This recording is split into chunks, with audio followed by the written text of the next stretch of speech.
At long last, I am able to say a few words of my own. I have never wanted to withhold anything, but until now, it has not been constitutionally possible for me to speak.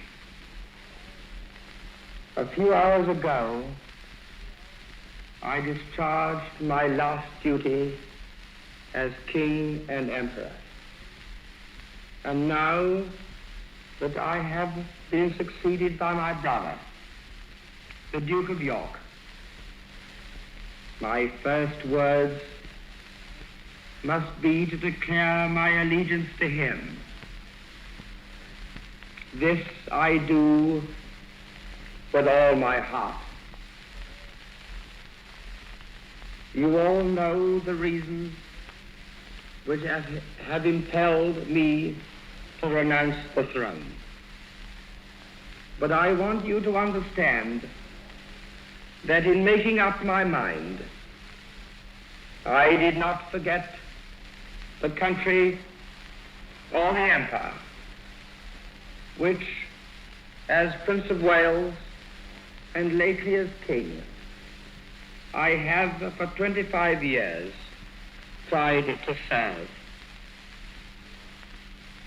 But you must believe me when I tell you that I have found it impossible to carry the heavy burden of responsibility and to discharge my duties as King as I would wish to do without the help and support of the woman I love.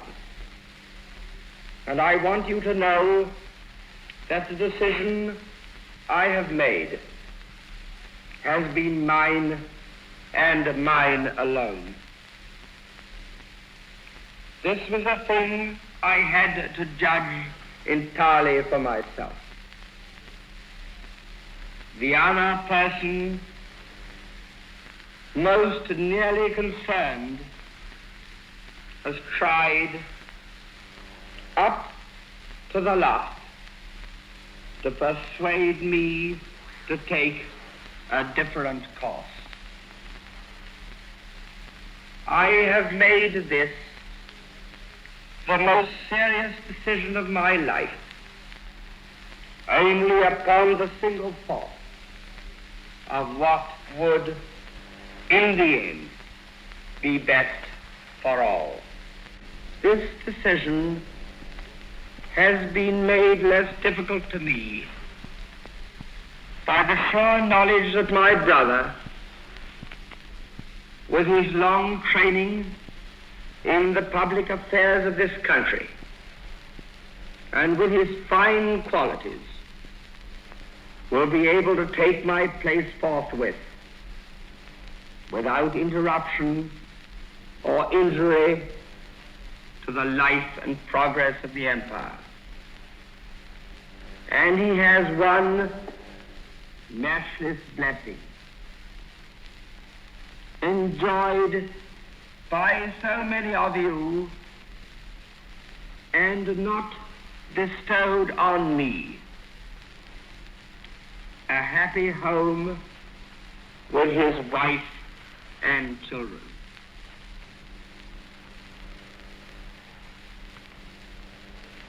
During these hard days, I have been comforted by Her Majesty, my mother, and by my family.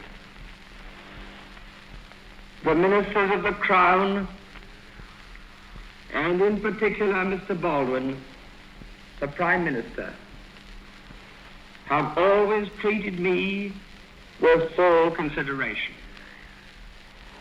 There has never been any constitutional difference between me and them, and between me and Parliament. Bred in the constitutional tradition by my father, I should never have allowed any such issue to arise.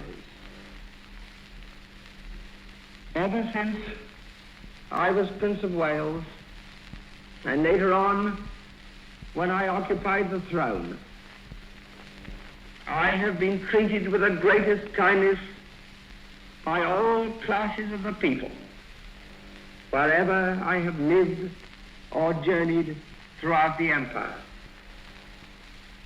For that, I am very grateful.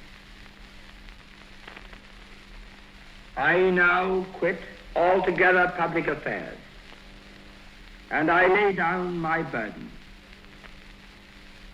It may be some time before I return to my native land, but I shall always follow the fortunes of the British race and empire with profound interest.